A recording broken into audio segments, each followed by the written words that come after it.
ॐ सहना भवतु सहनौ भुनक्तु सह वीर्यं करवावहै तेजस्विनावधीतमस्तु मा विद्विषावहै।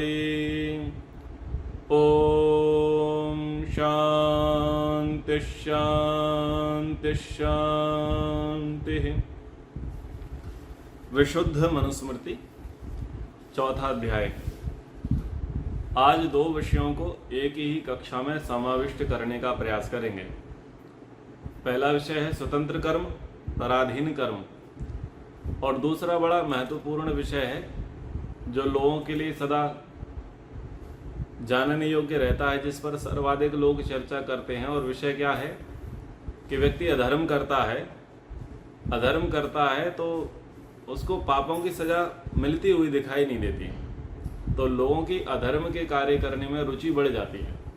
कोई व्यक्ति पाप कर रहा है, अपराध कर रहा है, लेकिन उसे तो कुछ दंड मिल नहीं रहा है, तो ऐसा सोच करके व्यक्ति अधर्म में रुचि बढ़ा लेता है और धर्म से उसकी रुचि समाप्त हो जाती है, या धर्म के प्रति उसकी आस्था समाप्त हो जाती है। फिर भगवान पर भी प्रश्न चिन्ह खड़ा हो जाता है कि भगवान नाम की कोई वस्तु है भी या नहीं, क्योंकि लोग पाप कर रहे हैं, बुरा कार्य कर रहे हैं और फल किसी को मिलता हुआ दिखाई नहीं दे रहा। तो ये दोनों विषयों को लेंगे। सूत्र श्लोक संख्या 159। यद यद परवशम कर्म तत्तत् यत्नेन विवर्जयेत यद यद आत्मवशम तु स्यात् तत्तत् सेवेत यत्नतः। इसमें कह रहे हैं कि जो जो पराधीन कर्म है उसको प्रयास करके छोड़ देना चाहिए। जो भी काम है, चाहे वस्तु के आश्रित है या व्यक्ति के आश्रित है, और वो पराधीन है, दूसरा होगा तब ही होगा, अन्यथा नहीं होगा, तो उस काम को छोड़ दें। दूसरे के भरोसे बैठेंगे तो सदैव दुख होगा, परेशानी होगी, और प्रतीक्षा करना भी अपने आप में बड़ा दुख है। इसलिए दूसरे के भरोसे तो ना बैठें। यद यद आत्मवशम तो स्यात् तत्तत् सेवेत यत्नतः। और जो जो कर्म हम खुद कर सकते हैं आत्मनिर्भर होकर के, दूसरे के भरोसे पर नहीं है, उस काम को हम कर लेवें, उस कर्म को हम कर लेवें। क्यों कर लेवें? सर्वम परवशम दुखम सर्वम आत्मवशम सुखम एतत् विद्यात् समासेन लक्षणम सुख दुखयोः। तो जो परवस्था और स्वस्था है उसको बताया कि जो भी काम स्ववश है, यानी जिसका काम को हम स्वयं कर सकते हैं, जिस काम को हम दूसरे के भरोसे नहीं छोड़ सकते, तो जिस काम को हम स्वयं कर सकते हैं उसमें सदैव हमें सुख होगा, संतुष्टि होगी, क्योंकि वो हमने किया है। और जो काम हम दूसरे के भरोसे देंगे अथवा दूसरे के निर्भर रहेंगे, उस काम में दुख ही होगा, चाहे वो काम दूसरा कितना ही अच्छा कर लेवे और चाहे हमसे वो काम कितना ही बुरा हो जाए। पर आवश्यक नहीं है कि सुख दुख की स्थिति बनी रहे। आप मरिए स्वर्ग पाइए, यानी जितना प्रयास हो सकता है आप अपना काम स्वयं करिए, तो वो है स्वाधीनता। शास्त्र में क्या कहते हैं? अधीनः श्याम शरदः शतम, कि हम 100 वर्ष तक देखें, 100 वर्ष तक सुने, 100 वर्ष तक जाने, लेकिन एक बात कही गई कि हम अधीन रहें, आश्रित ना रहें दूसरे के, यानी खाने पीने पर भी दूसरे के आश्रित ना रहें। हम अपना सारा कार्य स्वयं करना जाने, तो उसमें सुख है। और दूसरे के भरोसे रहेंगे, दूसरे के आश्रित रहेंगे, तो क्या होगा? दुख होगा। कि भोजन से लेकर के जितने भी अपने व्यक्तिगत कार्य हैं हमें करने आने चाहिए। हम ऐसी जिंदगी जीते चले जा रहे हैं भारत में स्पेशली, कि हम दूसरों पर आश्रित होते चले जा रहे हैं, और जितना जितना दूसरों पर आश्रित होंगे उतना उतना हमारे लिए दुख बढ़ेगा। और सबसे बड़ी फिलॉसफी हमारे यहाँ ऐसी बात की दी कि दूसरों के आश्रित मत रहो, स्वाश्रित रहो। और स्वाधीनता की बात भी कह दी। ऋषि दयानंद जी ने भी स्वाधीनता पर जोर दिया, पर हमारे अंदर पता नहीं पराधीन होना ज्यादा अच्छा माना गया है, दूसरे पर निर्भर हो जाएं। तो दूसरे पर निर्भर नहीं रहें, हम सारे काम खुद करने का प्रयास करें जहां तक हो सकता है। व्यक्ति और वस्तु दूसरी चीजों पर आश्रित ना रहें। यत् कर्म कुर्वतो अस्य स्यात् परितोषो अंतरात्मनः तत् प्रयत्नेन कुर्वीत विपरीतम तु विवर्जेत। और जो स्वाधीन और पराधीन कर्म है उसके बाद एक और स्थिति बता रहे हैं कि जो भी आप काम कर रहे हैं, चाहे वो स्वयं कर रहे हैं या दूसरे से करा रहे हैं, पराधीनता और स्वाधीनता में भी चाहे स्वयं करें या दूसरे से कराएं, जिस कर्म को करने या कराने में आपको भय लज्जा शंका होवे तो उस काम को छोड़ दो, वो काम गलत है।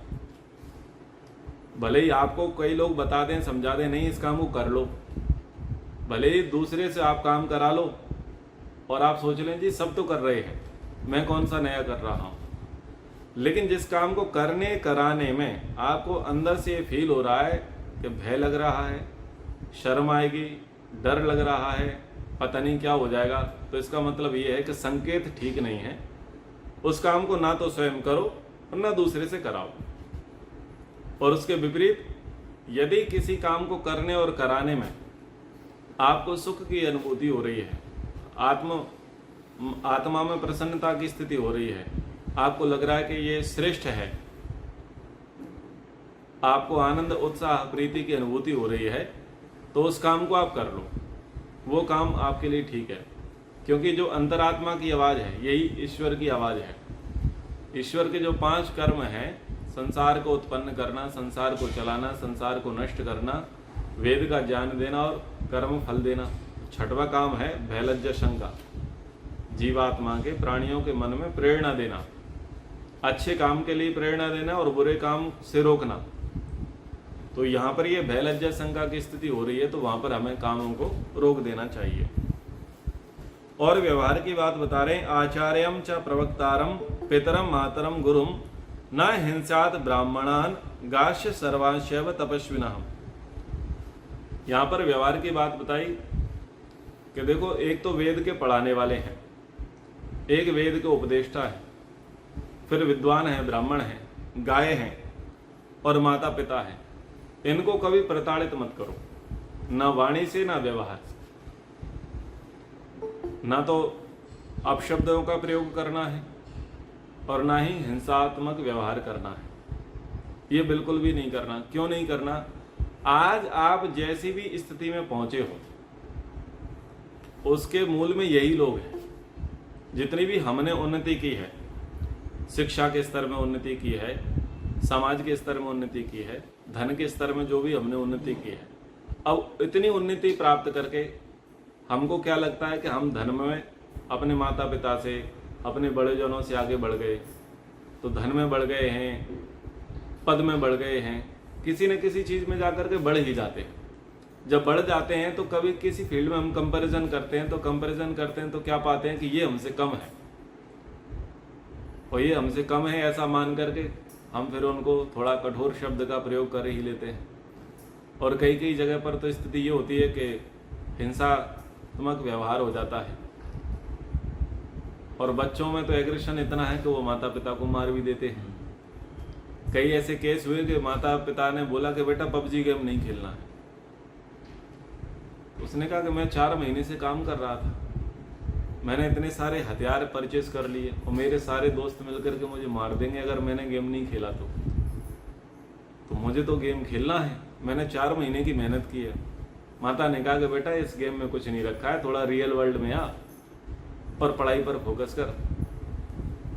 तो चूंकि पबजी गेम खेलता था, वो मार धाड़ उसकी बुद्धि में था कि मारोगे तो आगे बढ़ोगे, क्योंकि पबजी गेम का नियम क्या है, मारते चले जाओगे तो आप स्टेप पार करते चले जाओगे, और जो आपके सामने खड़ा होगा वही बाधक है। तो उसकी बुद्धि में माँ बाधक दिख गई और पता चला उसने रात्रि में माँ को मार दिया। ये रियल घटना है पबजी गेम को लेकर के, हाँ रियल घटना है। तो बच्चों में इतना है कि वो ये स्थिति कर बैठते हैं। ऐसी प्रॉपर्टी को लेकर के होता है, 2 भाई हैं, 3 भाई हैं, 4 भाई हैं, और एक व्यक्ति तो बढ़िया कमाता है, एक भाई बढ़िया कमाता है, एक 2 अन्य नहीं कमाते हैं।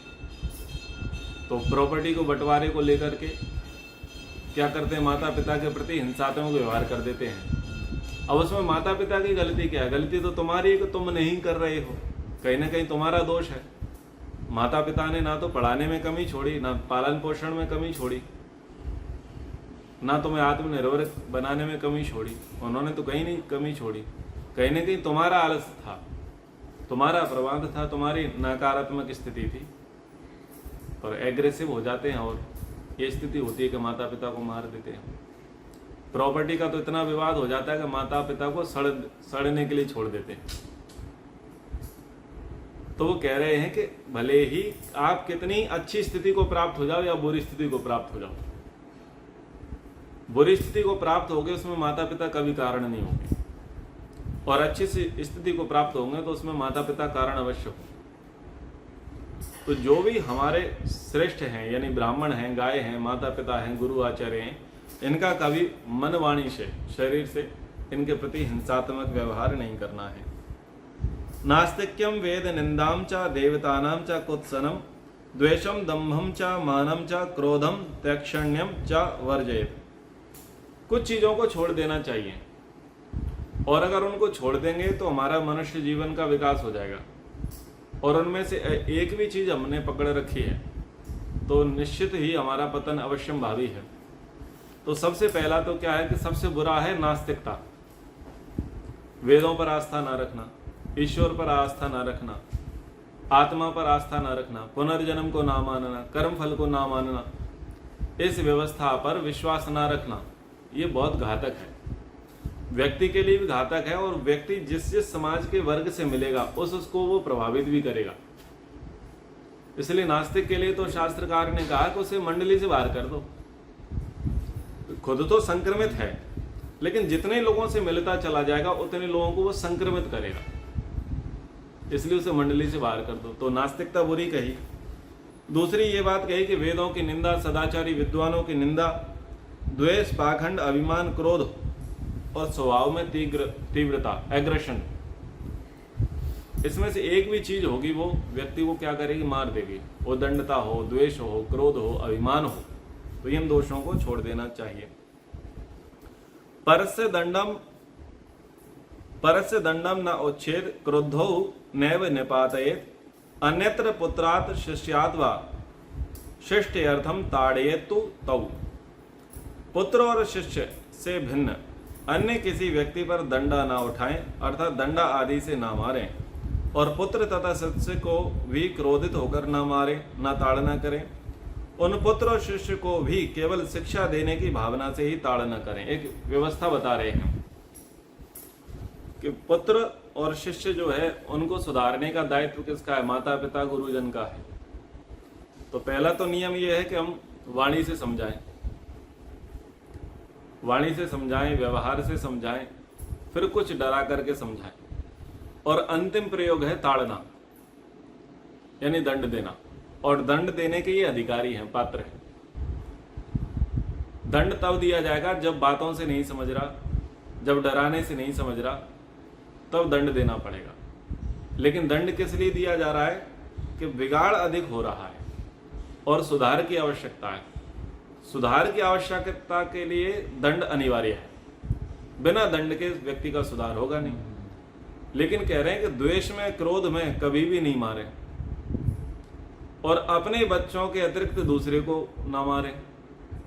यानी अपने बच्चे हैं, अपने विद्यार्थी हैं, आपका अधिकार है, आप उनके सुधार को ध्यान में रखते हुए, उनके भले को ध्यान में रखते हुए आप उन्हें दंड दे सकते हैं। लेकिन वैसा दंड आप हर किसी को नहीं दे सकते, नहीं तो झगड़ा हो जाएगा।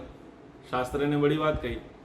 होता क्या है कि अपने बच्चों पर लोग कम हाथ उठाते हैं और पड़ोसी के बच्चे पर हाथ उठाने में देर नहीं करते।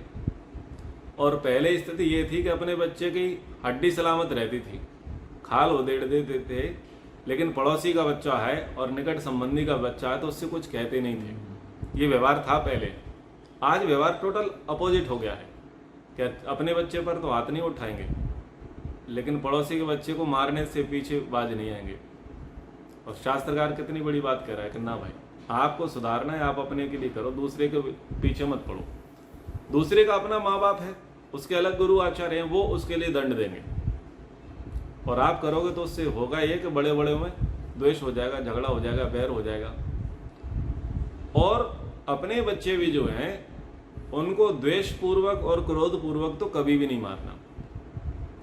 कई आजकल के टीचर्स होते हैं, हालांकि टीचर्स के लिए तो सख्त मना ही कर दिया गया है कि आप किसी भी प्रकार से शारीरिक रूप से तो छोड़िए, वाणी रूप से और मानसिक रूप से भी आप प्रताड़ित नहीं कर सकते।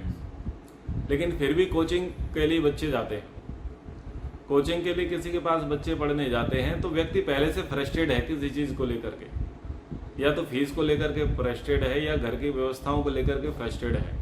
अब बच्चे को होमवर्क करने के लिए दिया था, बच्चा करके नहीं आता तो सारी जो गर्मी है, गुस्सा है, वो अगले बच्चे के गाल पर पटक देते हैं।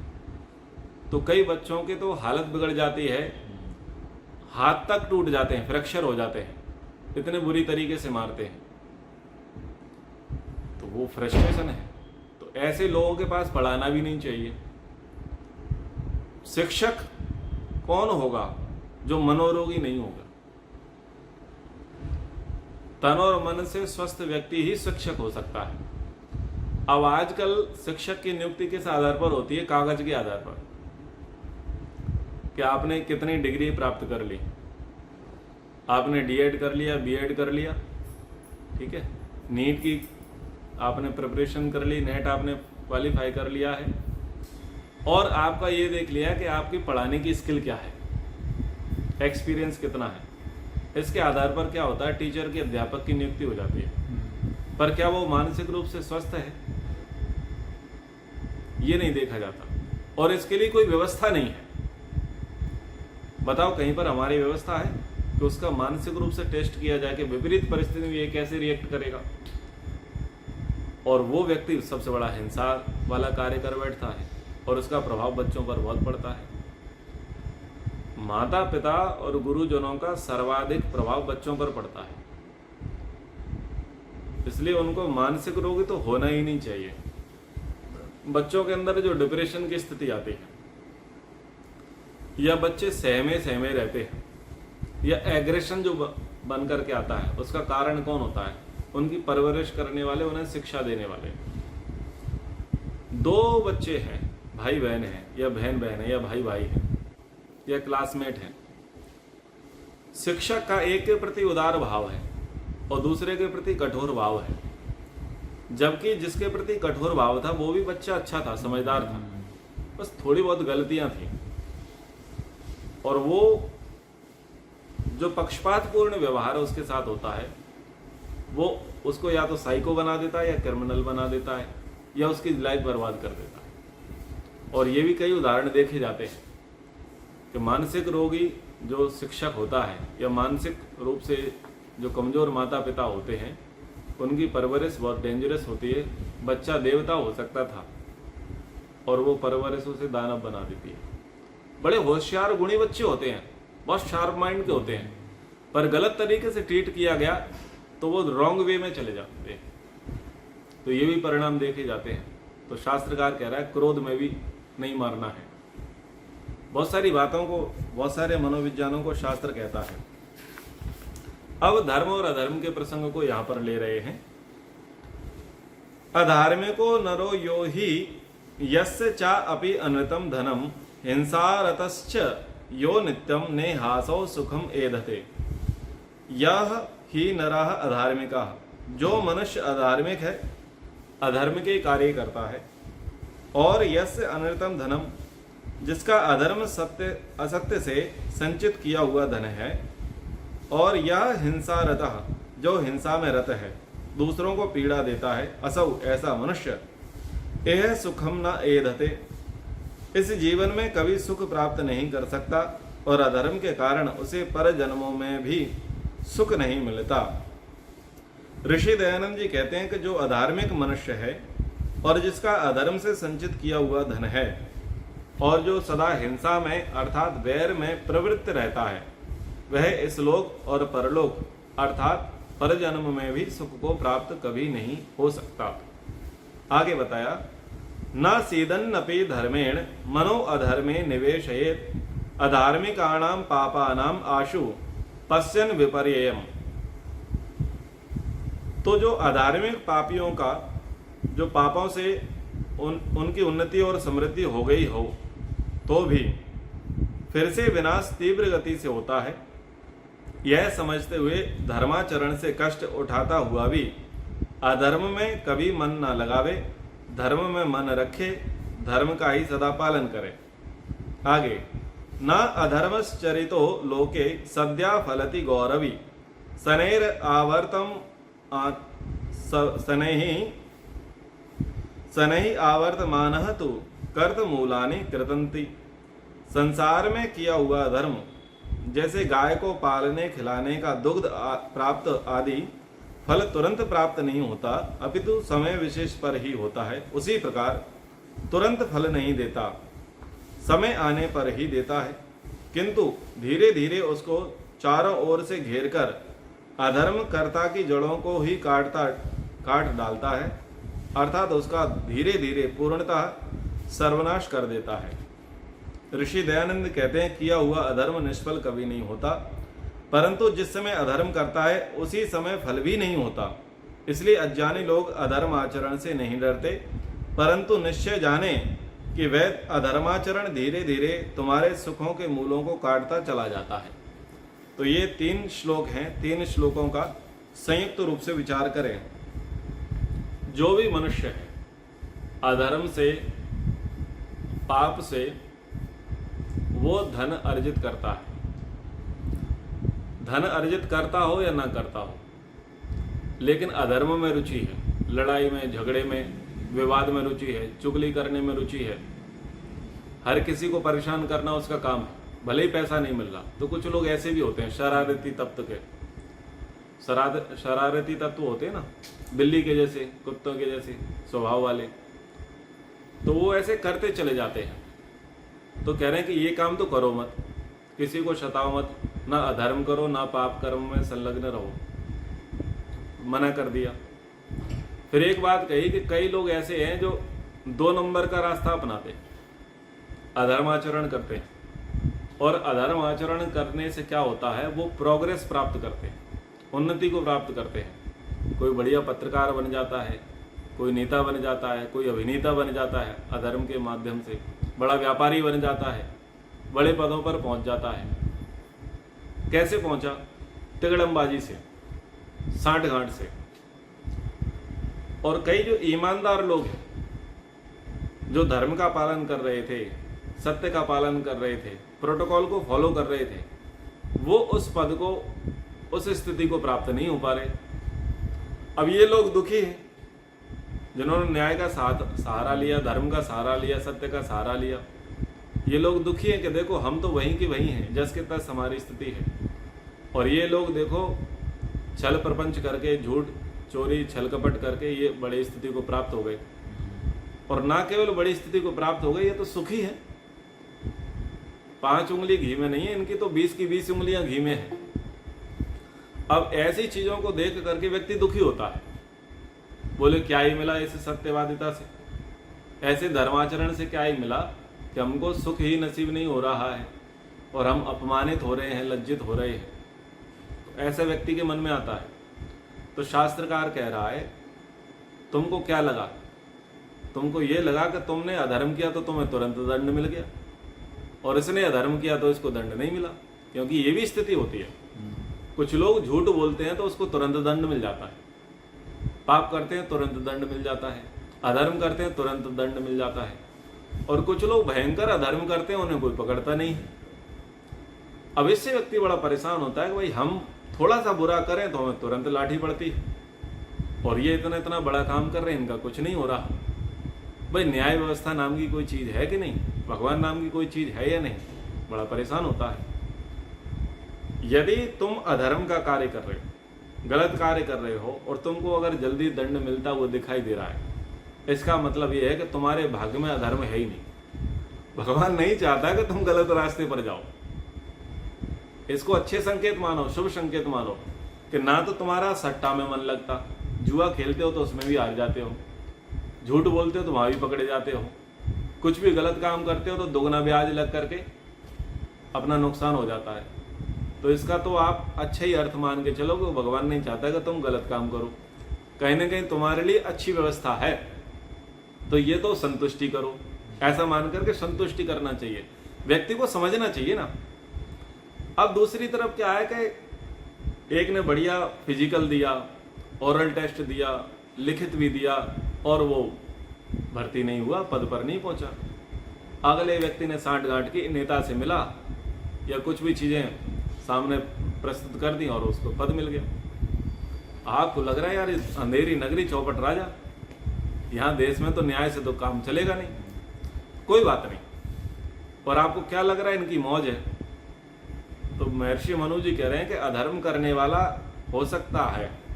कुछ लोग जो बड़े बड़े अधर्म करते दिखाई दे रहे हैं, जिनको आपको लगता है इनकी 5 उंगली नहीं 10 की 10 उंगलियां घी में है, शुरुआत में ये सुखी दिखाई दे सकते हैं, पर चूंकि उनकी इमारत अधर्म पर बनी है, जैसे दीमक किसी जड़ में लग जाए, किसी दीवार में लग जाए, तो दीमक क्या करता है, धीरे धीरे उसकी जड़ें खोदना शुरू करता है, उस दीवार को खोखली बना देता है। वो बाहर से बड़े ही कितना ही बढ़िया महल दिखाई दे, लेकिन उसे खंडर होते देर नहीं लगती। इसलिए तुमसे कहा कि तुम धैर्य रखो, तुम रुको तो सही, तुम अपने सत्य धर्म पर टिके रहो, और जरा इसे देखो ये कितनी देर तक फलता है फूलता है। इसकी इमारत जरूर गिरेगी। शास्त्रकार ये करें धैर्य रखो, इसकी इमारत जरूर गिरेगी और इसकी जड़ घुटेगी और इसके समूल विनाश होगा। इसलिए तुम अधर्म के पद को मत छोड़ो। कई ऐसे काम हैं जो तुरंत फल नहीं देते। पुण्य कर्म भी तुरंत फल नहीं देते और पाप कर्म भी तुरंत फल नहीं देते, क्योंकि वो उनका बीज ही उस प्रकार का है कि तुरंत फल नहीं देगा। और कुछ ऐसे तुरंत फल देते हैं, उनका बीज ही इस प्रकार का है।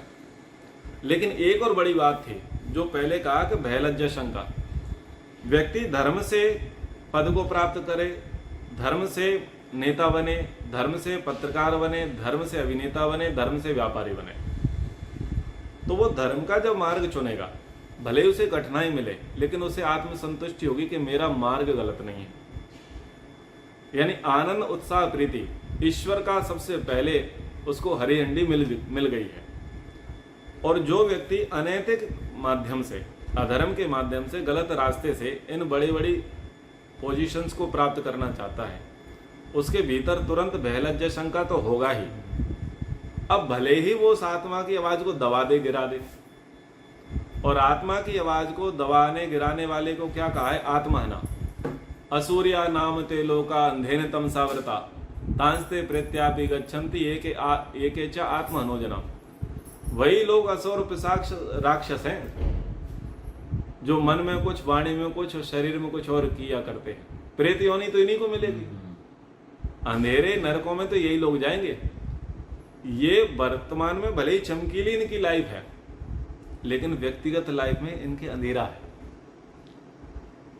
ये सुख से सो नहीं सकते। और वर्तमान में इनकी स्थिति ऐसी है कि भीतर काला और बाहर उजला।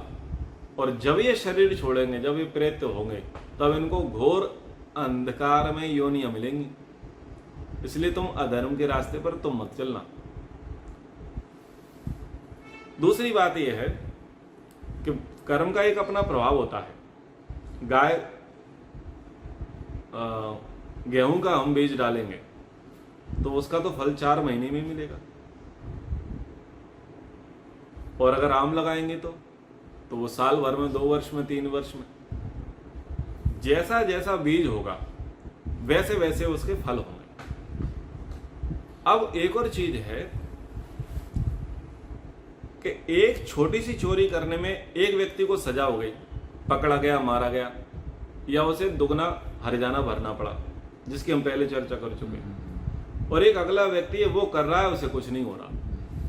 उसका अर्थ यह है कि उसके पिछले पुण्य आड़े आ रहे हैं और तुम्हारे पास कुछ नई कमाई नहीं है, नई पूंजी नहीं है।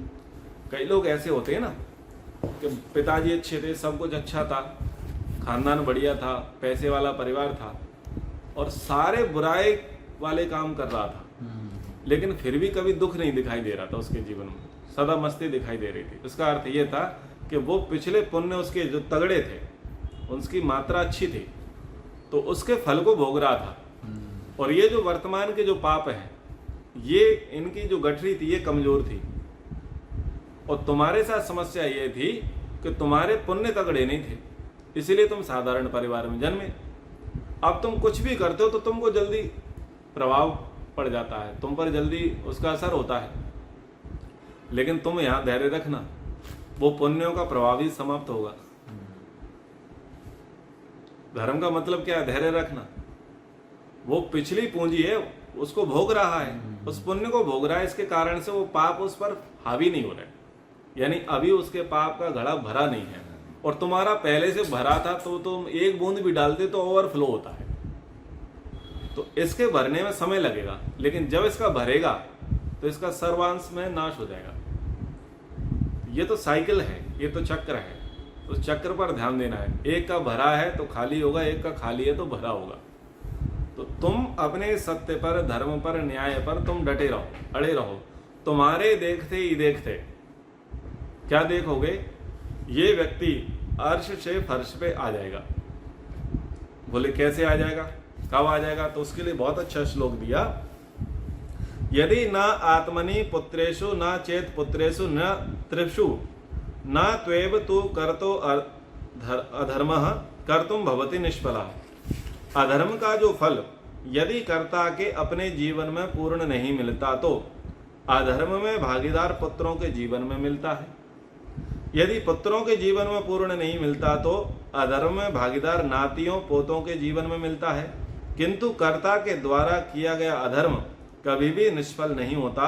अधर्म में भागीदार को उसका फल अवश्य भोगना पड़ता है। 3 पीढ़ियां बता दी। व्यक्ति ने जवानी में कर्म किए और बड़े परिवार में जन्मा था, सारी चीजें बढ़िया थी, लेकिन जवानी में कर्म किए और उसको उस समय दंड मिलता हुआ दिखाई नहीं दिया। और तुमने धर्म के काम किए, तुम थोड़ा अधर्म करते, तुमको दंड दिखाई दे रहा था। तो तुम तटस्थ होकर के अब देखो, अगर उसे उसके वर्तमान में दंड नहीं मिला, यानी अभी उसका विवाह नहीं हुआ, वो जवान है, जवान अवस्था में उसे दंड नहीं मिला, तो थोड़ा वेट करो। 15-20 वर्ष बाद जब उसका पुत्र होगा तो तब देखना कि पुत्र के समय में जाकर के उस व्यक्ति को, कर्ता को दंड मिलता हुआ दिखाई देगा। फिर आप कहोगे जी साहब 40 साल हो गए और इसका बेटा भी बड़ा हो गया है, उसका ही विवाह हो गया है और इसने सारे बुरे काम किए, इसे एक भी अभी तक दंड, एक भी सजा, एक भी फल हमने मिलता हुआ हमने नहीं देखा। तो शास्त्रकार कह रहे हैं रुको, थोड़ा और रुको, पौत्र का इंतजार करो। तो तीसरी पीढ़ी पर तो पक्का ही मिलेगा। जब बेटे का बेटा जन्म होगा तब जाकर के मिल जाएगा। तो एक तो इसका ये अर्थ लगाते हैं